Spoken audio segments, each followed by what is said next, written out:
अकेले crude oil के prices बढ़ने के कारण मार्केट में अवेलेबल हर एक चीज की कीमत बढ़ जाती है, क्योंकि कंपनीज को अपना प्रोडक्ट एक जगह से दूसरी जगह तक पहुंचाने में, रॉ मटेरियल पहुंचाने में ज्यादा ट्रांसपोर्टेशन कॉस्ट पे करनी पड़ती है। अब कंपनी अपना प्रॉफिट कम करके खुद से ट्रांसपोर्टेशन कॉस्ट तो पे करेगी नहीं। ऐसे में जब भी लंबे समय तक क्रूड ऑयल के दाम लगातार बढ़े रहते हैं, कंपनीज या तो अपने प्रोडक्ट के दाम बढ़ा देती हैं या फिर दाम सेम रखते हुए प्रोडक्ट की क्वांटिटी या फिर उसका वेट कम कर देती हैं। बढ़े हुए क्रूड ऑयल के दाम न सिर्फ हमारे देश की आम जनता की जेब ढीली कर रहे हैं, बल्कि भारतीय सरकार के लिए भी ये बहुत ही बड़ी चिंता का विषय है।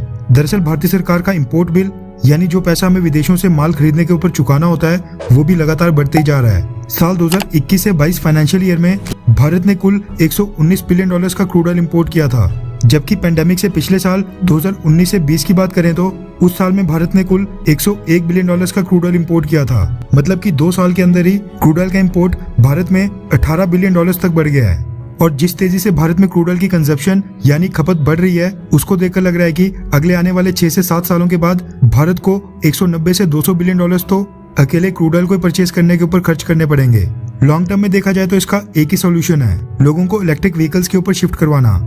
लेकिन दिक्कत यहाँ पर ये आ रही है कि इलेक्ट्रिक व्हीकल्स जिस स्पीड से वेस्टर्न देशों में पॉपुलर हो रहे हैं, उस स्पीड से भारत में इलेक्ट्रिक व्हीकल्स की लोकप्रियता बिल्कुल नहीं बढ़ पा रही है। और जो 2 व्हीलर इलेक्ट्रिक व्हीकल्स में आग लगने की घटनाएं लगातार बढ़ रही हैं, रास्ते चलते बैटरीज में आग लग रही है, उसके कारण लोग इलेक्ट्रिक व्हीकल से परहेज भी कर रहे हैं। हालांकि भारतीय सरकार इलेक्ट्रिक व्हीकल्स के ऊपर सब्सिडी भी दे रही है, लेकिन उसके बावजूद इलेक्ट्रिक व्हीकल्स की कॉस्ट बेहद ज्यादा है। एक इलेक्ट्रिक व्हीकल की कॉस्ट में 2 कारें आ जाती हैं।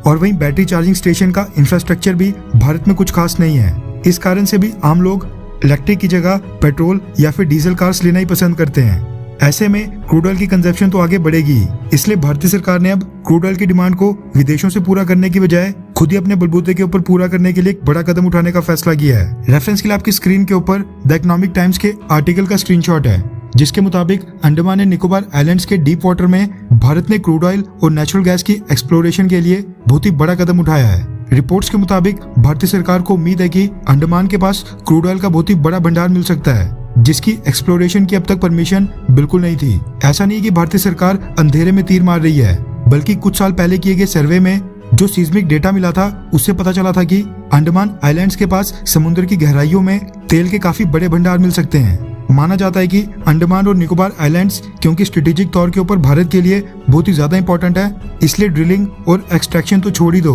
भारत के डिफेंस और स्पेस डिपार्टमेंट द्वारा वहां पर एक्सप्लोरेशन के लिए भी परमिशन नहीं दी जा रही थी। इसके अलावा एक कारण ये भी था कि अंडमान में जो क्रूड ऑयल के भंडार मौजूद होने की आशंका है, उसके लिए भारत को डीप सी ड्रिलिंग टेक्नोलॉजी की जरूरत थी, जो कि भारत के पास नहीं है। इसलिए ONGC ड्रिलिंग से पहले एक विदेशी कंपनी से भी एक्सप्लोरेशन करवाना चाहती थी, लेकिन अब मोदी सरकार ने दोनों ही समस्याएं दूर कर दी हैं। पहले तो अंडमान में क्रूड ऑयल एक्सप्लोरेशन की परमिशन देने का फैसला किया गया है, और जहां तक बात थी डीप सी ड्रिलिंग टेक्नोलॉजी की, तो अब भारत की कंपनीज ONGC लिमिटेड और ऑयल इंडिया, अमेरिका की 2 ऑयल कंपनीज एक्सॉन मोबिल और शेल के साथ कोलैबोरेशन यानी साझेदारी करके यहाँ पर क्रूड ऑयल के भंडार की एक्सप्लोरेशन और खोज का काम करेंगी। एक्सॉन मोबिल और शेल को प्रपोजल भेज दिया गया है और अब फाइनल कॉल का इंतजार है।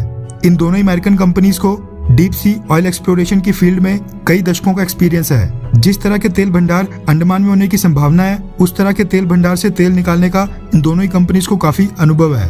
अब ONGC और ऑयल इंडिया न सिर्फ इन दोनों कंपनीज के साथ टाई अप करके ऑयल एक्सप्लोरेशन का काम करेंगी, बल्कि इसके साथ साथ एक्सपीरियंस भी गेन करेंगी, ताकि फ्यूचर में हमें अमेरिका या फिर किसी और देश की कंपनीज के पास ना जाना पड़े।